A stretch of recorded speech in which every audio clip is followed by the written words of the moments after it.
Hi, thank you for joining us today, Navigating ESG Assurance, Meeting Sustainability Expectations. Next. I'm Joe Holman, Withum Advisors ESG Practice Leader, and I'm joined by our HLB Mauritius representative, Clensy. Let me introduce Clensy. Introduce yourself. Ladies and gentlemen, good morning, good afternoon, or good evening, depending on which part of the world you're watching from.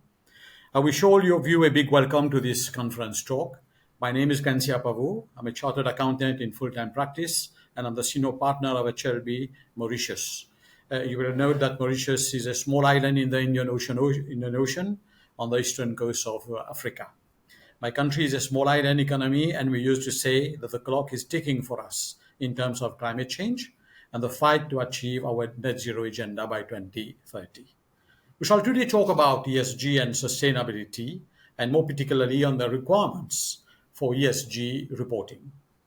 As one of your speakers, I shall analyze the European or EU perspective for ESG reporting, and my friend Joe will after that illustrate the convergence of EU and US assurance standard. It is a fact today that sustainability reporting has got a new dimension. It is a matter, not only a matter of obligation, today it is becoming law in many jurisdictions, and we can expect that over the years it will have more stringent conditions. There's a lot of challenges today in terms of data availability, sustainability expertise, uniformity, and comparability. And these are the challenges we have to face. In the European Union, there are three main important regulations: the EU taxonomy, the Corporate Sustainability Reporting Directives, and the International Sustainability Standards Board. We shall analyze them together in order to understand what the requirements are, as they will definitely affect US companies and US entities which operate in the EU landscape.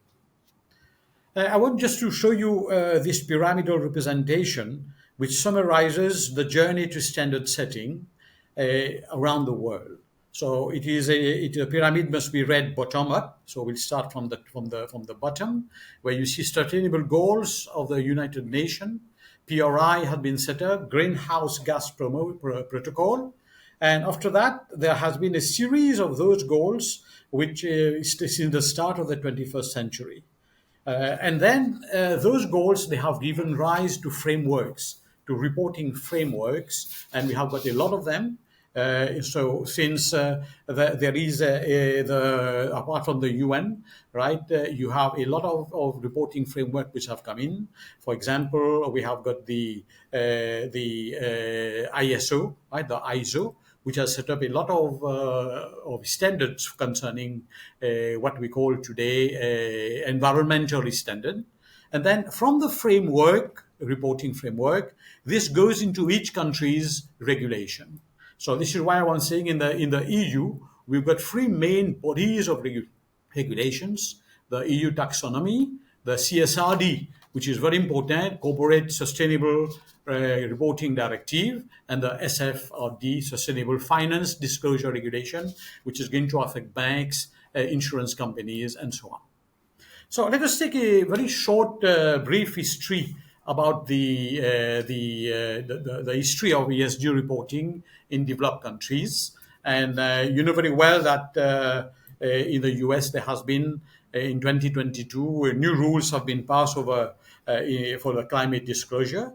In the EU, Germany has been passing quite due diligence law, which requires companies to diverge ESG risk and impacts in the supply chain. The same thing has happened in Netherlands. Today in Portugal, penalties are being levied for non-compliance with ESG compliance reporting.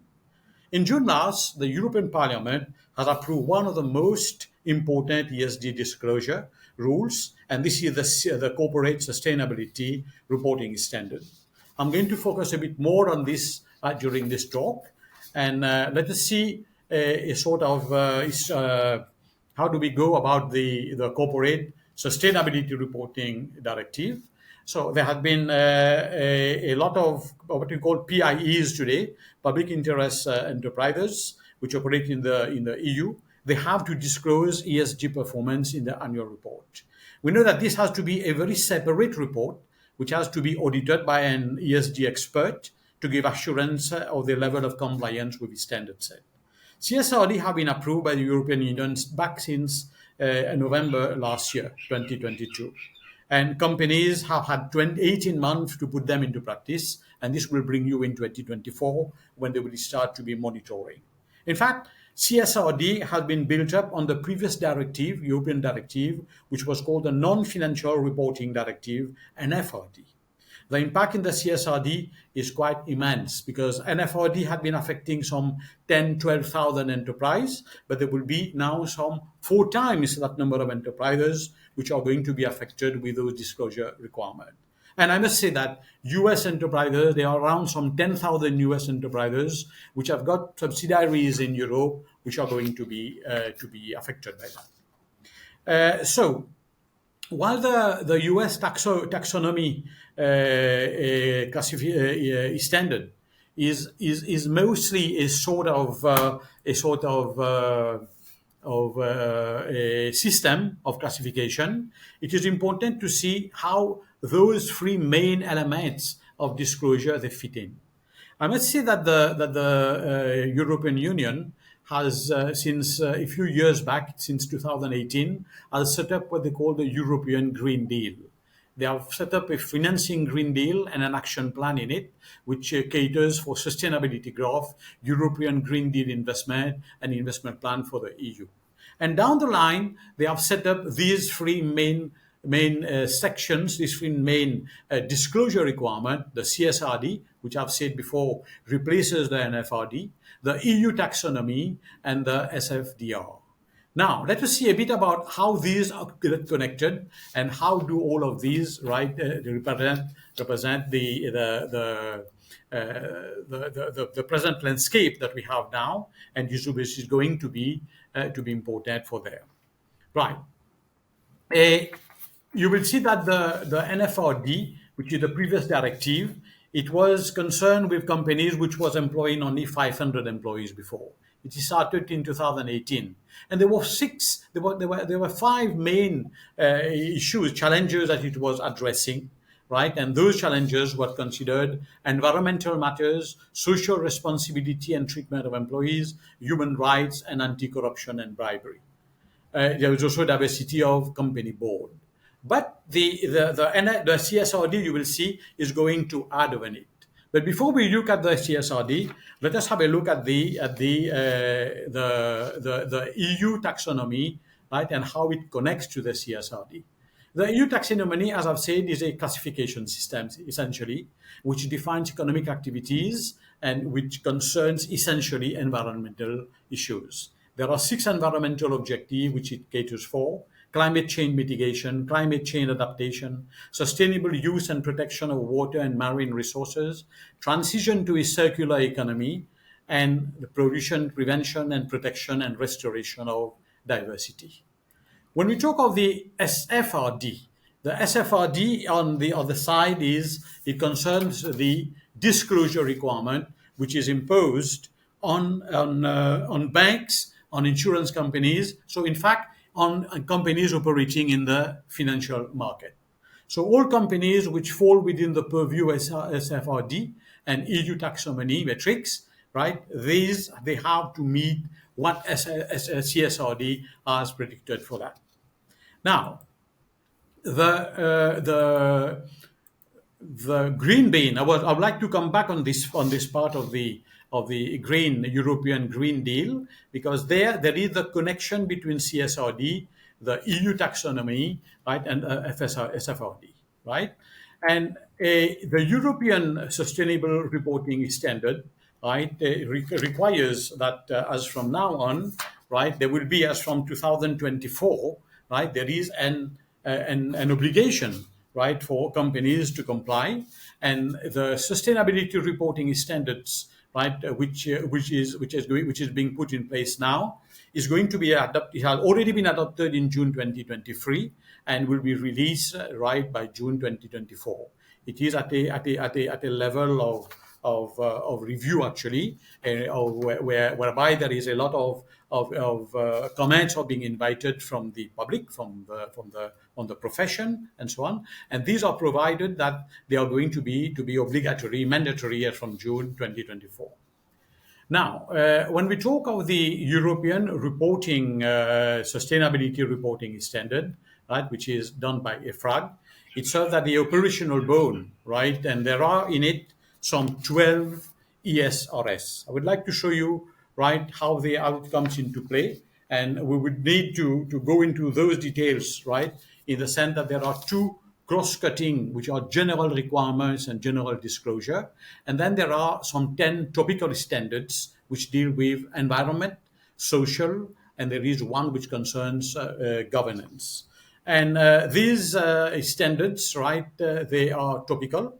And all the under CSRD, we are supposed to come up in terms of disclosure in the sustainable report to bring all of them into play, to bring all of them in terms of disclosure.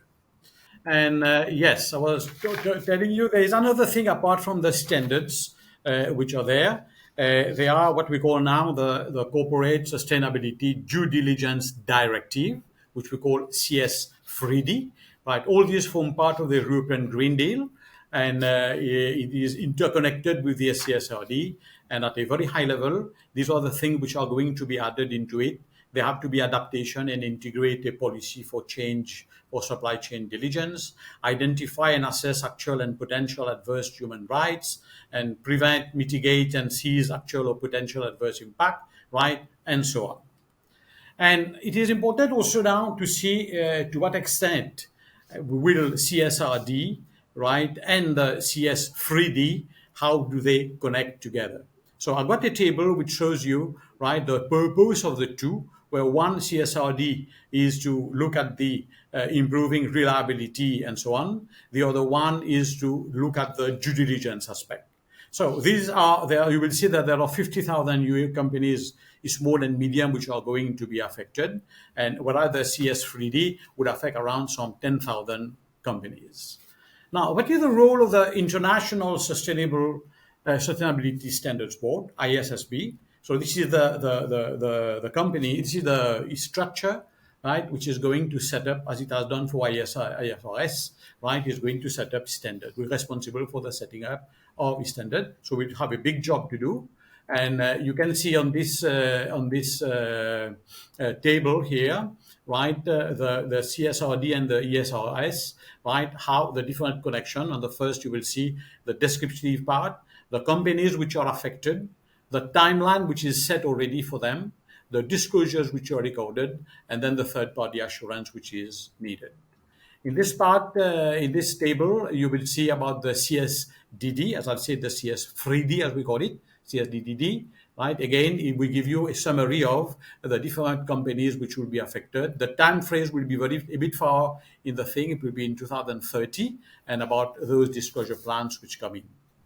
And the CSRD, right, at the end of the day, is going to be the mandatory standards, right? And as I've said, with the 12 standards coming through, right, this will be an obligation to appear in all sustainability reports as from 2024.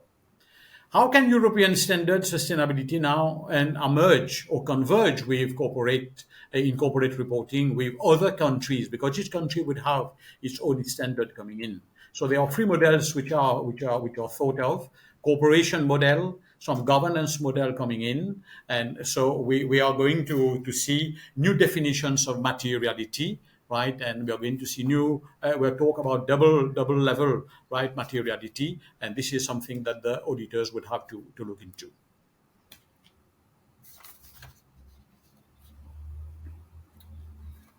Thank you, Clensy. That was very informative. And now, with those rules, we need to have the auditors actually issue limited assurance reports. And this part of the presentation will discuss what's it take to issue a sustainability review engagement. So I'm going to go through the three elements: planning, performing, and reporting on a GHG limited assurance review engagement. The GHG reports are are the most typical you'll see in the industry today. But as Clancy pointed out, CSRD and the European regulations are going to require much more robust reporting across the entire sustainability spectrum. And starting with reviews, they're going to move over to examination in a couple of years from now. So if you flip the slide. Because we're talking about greenhouse gas emissions, I want to mention what the greenhouse gas emissions we'll be looking at are. We'll be looking at direct emissions, which are Scope 1, Scope 2 are indirect emissions, and Scope 3 are other emissions. This chart highlights what constitutes those emissions pretty well. It's a very commonly used chart, but you can see Scope 2 and Scope 1 are the ones that are easiest to quantify because those particular emissions come from your general ledger, your books and records. Scope 3 are your downstream and upstream emissions, which come from your suppliers and your ultimate customers. So that's the little more controversial area in the reporting of emissions in the United States, is that do you just do Scope 1 or 2, or do you include Scope 3? And Scope 3, as a matter of fact, incorporates 75% of your emissions. So the emphasis among the community is to do Scope 3, but the people that are actually doing the reporting push back, and we'll see how that plays out when the SEC issues their final rules. Next. So to highlight why we're doing this, here's a listing of the various regulations that are in place now or going to be in place. So we have CSRD, the CSDDD or the CS3Ds. We have the SEC proposed regulations. We have the 2 climate bills that are out of California and ISSB. And all of those are looking for third-party assurance. Most of them are starting with limited assurance, which are reviews, and moving on to full examinations. And these are the years it's required. But we do tell our clients to prepare today so that they can actually have these reports issued tomorrow. Because as you know, a 2024 audit report needs to have 2023 internal controls to be able to issue that report in 2024. So a report that's due in 2020. So these types of reports that are due in, say, in 2026, 27 require controls in place a year prior to that. Next slide. So in preparing for an examination, you need to look at several elements. So this is the pre-planning section of an engagement. And I highlighted a few of the procedures that we would do as a, I'd say, auditor, reviewer, auditor loosely termed, is one, identify the persons that we need to contact. Who in the organization is in control of the information that we're going to be reviewing. So it's typically the CFO, but it's not always the CFO, because in financial audits or reviews, you know to go to the CFO, but in a sustainability review, it could be somebody else. It could be part of an ESG committee. And then who maintains that information is very important. Where is that information kept, and what are the controls over that information? A big part of what we do is on the emissions calculations, and you look at that before you go into your review procedures. You want to know what your organizational boundaries are. So organizational boundaries are how you look to see how you measure your emissions. So I listed the 3 that are common: equity share, financial control, and operational control. 99% of companies use operational control, which means it's the emissions that they control themselves. And that's for Scope 1 and 2. So operational boundaries only apply to Scope 1 and 2. Not Scope 3. We also, the most important part, though, of these examinations is to look at sources of emissions. And the most common mistake is either missing emissions or double counting emissions. So it's really critical for the individual that's performing the review to really understand sources and avoid double accounting and avoid missing emissions. The last part is, who is the third party that's measuring those emissions, or is the company measuring it? Are they using a spreadsheet? So we look to that and say, if it's a third party, we're looking for a SOC 2 report from that particular third party so we can rely upon their internal controls. If it's a spreadsheet, there's probably no internal controls, and that could be an issue in terms of the calculation, because the emissions calculation may not be repeatable or verifiable if it's in Excel. And then lastly, did they make voluntary commitments? Because if they did, we have to look at that and consider that and disclose it. Next slide. So in looking at the second part is performing the procedures, really what you're doing is, because it's a review examination, you're using analytics on the GHG calculation. So you're looking to see how is it calculated, understand it, and then you perform analytics. And the analytics are typically you convert the GHG emissions to intensity factors. So for real estate, you would use per square footage. For commonly used, you use revenue, or you use units produced for a manufacturer. But all those are intensity factors that normalize the information so that changes in those variables will automatically be incorporated in your GHG emissions calculation, and you compare it to prior years, and that's a good analytical tool. You can also compare it to benchmarks. You compare absolute emissions to your base year to see if there were significant changes. All those are techniques to use to analyze your GHG emissions. As the report reviewer, as a CFO, you would consider these also to see the quality of your information. And then, of course, within every examination or review, you're looking for fraud to see if management is trying to fudge the numbers. Perhaps they want to show very low emissions. Perhaps they want to hide emissions from the tax preparer. Like, for instance, in New York City, you have local law 97. If you have a certain amount of emissions above a benchmark, you have to pay a tax to New York. Perhaps you would somehow fudge the numbers that go to New York so you don't pay those taxes. That would be fraud. And then the uncertainty principles is that you're making assumptions and estimates. And within the world of emissions, there's no one that says that those are exactly true. So even though you're using statistics that are published by the government, those statistics themselves has estimates and assumptions that don't always hold true. So that's very important to understand. Next slide. And then the last piece of it is the reporting of the GHG emissions. And these are the elements of a report. So when a report's being issued, you're describing what the overall plan is in terms of who's responsible for the information in the report, what that report is reporting on, and it tells the criteria that's being used to measure that report. So the criteria is generally greenhouse gas emissions. Who's responsible for it? Management. And what's the period involved? So that's your overview. The organizational boundary, you describe what's the organizational boundary. It's very important to read because different organizational boundaries will come up with different answers. Again, we say most companies use operational control, which is what you ownership and what you control. But if it's like the equity share, typically in a joint venture where you only take half the credit, the other joint partner takes the other half of the credit, that's important to understand because that cuts your emissions in half. And by reading the report, you understand what that means, the scopes that are involved, scope 1, 2, and 3. So 3 means you're going to have a much bigger number. If you include it, if you don't include it, you'll have a much smaller number. So it changes the calculation. So the reader of the report needs to look at this, and the preparer of the report needs to understand these are the elements that they're actually reviewing, auditing, and reporting on. And then if there's things excluded, not all emissions are available to be reported.